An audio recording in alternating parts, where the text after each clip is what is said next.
کسی کی آواز آئی لے اپنے بچے کو لے لے، دیکھا وہی بچہ ہے، کہا حجاج چھیننا تیرا کام تھا، پلٹانا حسین کا کام ہے۔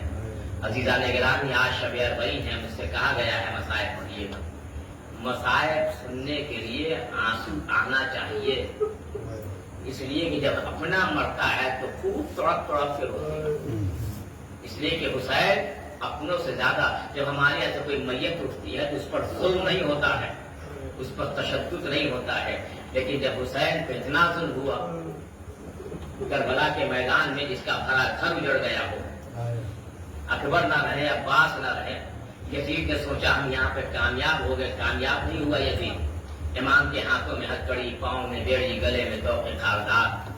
عزیزان گرامی اگر حسین نے کربلا فتح کی ہے تو زینب نے کوفہ اور شام فتح کر لیا۔ 1600 میل، مولانا کے بعد حسین صاحب نے لکھا ہے 1600 میل کا سفر طے کر کے زینب اور سجاد چلے۔ آپ جلوس میں 2 کلومیٹر چلتے ہیں اور آپ کے ہاتھ میں کوئی وزنی چیز ہوتا ہے تو سر جھکا لیتے ہیں، تو وہ بھی خاردار توق، آنکھوں میں ہتکڑی، پاؤں میں بیڑی، گلے میں توق خاردار۔ 1600 میل کا سفر، ماں بہنوں کے سر پہ چادر نہیں، منادی کی ندا، ایک کوفہ و شام کے رہنے والوں دیکھو یہ آل رسول ہے۔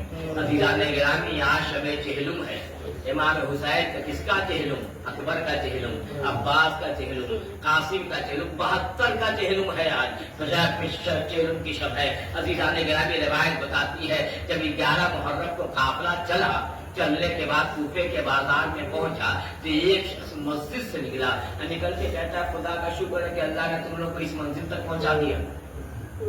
امام نے کہا تو نے ابھی مسجد، تو تو خالی قرآن ہے، تو نے ابھی قرآن کی تلاوت کی، آیت مقدس پڑھی ہے؟ کہا بالکل آیت تھی، کہا وہ تو اہل بیت کی شان میں نازل۔ یزید نے دیکھیے کیسا ماحول بنا دیا تھا۔ عزیزان گرامی وہ تو اہل بیت، آپ اہل بیت ہیں، کہاں مالی ابن حسین ہے، میرا بھائی بابا حسین شہید ہو گیا، کہا مولا حسین شہید ہو گئے، کہا جیسے دیکھا زینب سے یہ باتیں کر رہا ہے کوئی، تو جناب زینب نے کہا ہے بیٹا لگتا ہے کوئی اپنا چاہنے والا ہے، کہا کوئی اما چاہنے والا ہے، کہا اس سے کہہ دو کہ کچھ چادریں لا کے دے دے۔ ابھی جانے گرانے ذرا سوچیے، چادریں جیسے لا کے دی، شمر تازیانہ لہراتا ہوا آیا، ان چادروں کو چھین لیا۔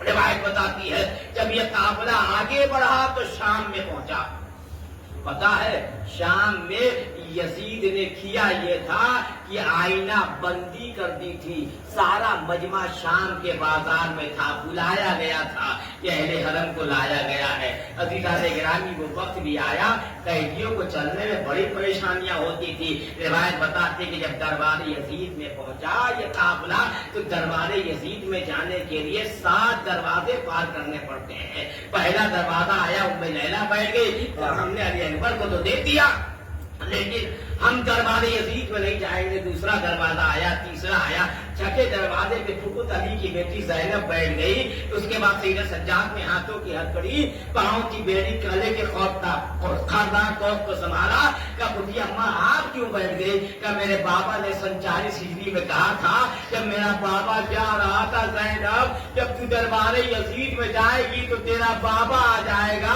اے بڈھی اماں میرا بابا ابھی تک گئے۔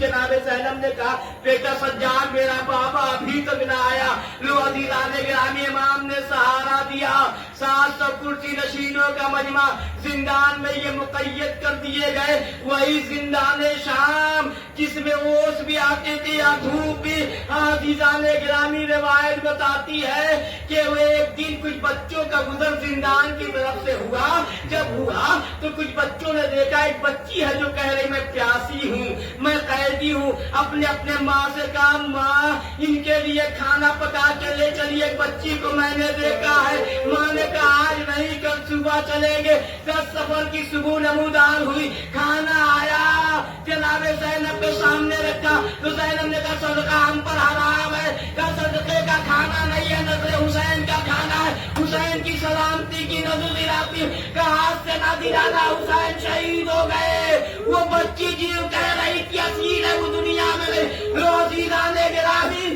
روایت بتاتی ہے کہ یزید نے کہا کہلوایا، قرآن سے جا کے کہتے یہ یہاں رہنا چاہتے ہیں یا مدینے؟ جناب سید سجاد کی پہلے ہتھکڑی کاٹی گئی، پاؤں کی بیڑی گلے کے توقے خاندان. میں آپ سے ایک سوال کرتا ہوں، توق تو پہنائے گئے تھے، کاٹے کیوں گئے؟ پتا ہے خاندان توق نے گلے میں زخم بنا لیا تھا. عزیزان گرامی، روایت بتاتی ہے کہ جناب زینب نے کہا بیٹا کہ جو پہلے ایک مکان خالی کر دے، اس میں ہم اپنے بھائی کا ماتم کریں گے. 3 دن یا 7 دن امام حسین کا تذکر ماتم ہوا. اس کے بعد بشیر کو بلایا گیا، انہیں پہنچا دے. بشیر کہتا ہے کون راستے سے مدینے چلیے گا؟ ایک کربلا ہو کے مدینہ گیا ہے، ایک سیدھے مدینہ گیا ہے. جناب زینب نے کہا میں اپنے بھائی پہ بھی نہیں رو سکی ہوں، مجھے کربلا ہو کے مدینہ گیا ہے. آج ہی کا دن تھا جب جابر ابن عبداللہ انصاری کربلا میں آئے، غسل کیا. غسل کرنے امام حسین کی قبر سے لپٹ کے رو رہے تھے. امام نے خواب میں دکھایا، اے جابر کل میری بہن زینب آ رہی ہے، میرا بیٹا سجاد آ رہا ہے، آگے بڑھ کے استقبال کر لینا. عزیزان گرامی بھی سفر کے صبح نمودار ہوئے. غلام سے جابر نے کہا کیا کسی کے رونے کی آواز آ رہی ہے؟ کیا کوئی قافلہ کوفے سے آ رہا ہے؟ کہاں کسی کے رونے کی آواز آ رہی ہے؟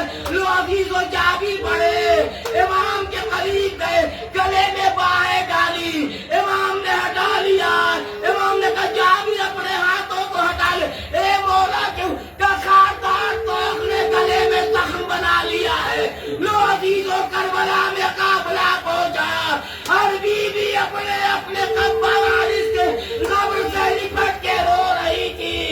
ایک بار جناب زینب امام حسین کی قبر پہ آئی، چھٹ کے زینب آئی ہے، لٹ کے زینب آئی ہے. اے بھیا تیری زینب آ گئی. اے بھیا زینب نے بددعا کے لیے ہاتھ نہ اٹھایا، تیری محنت نانا کے دین کو برباد نہ ہونے دیا. اے بھیا زینب شرمندہ ہے، سکینہ کو کھو کے آئی ہے.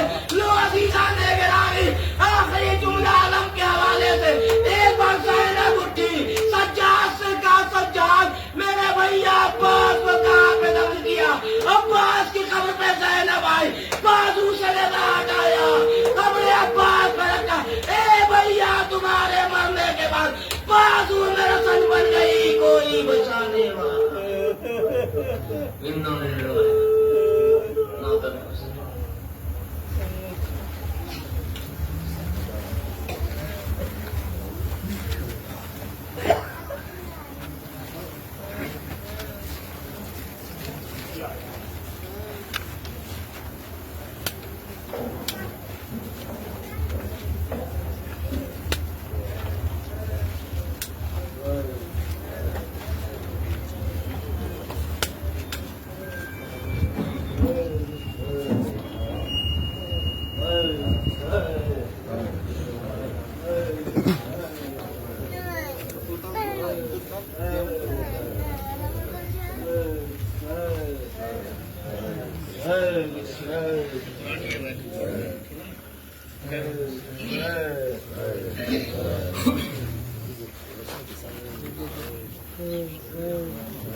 کسی کو چھوڑ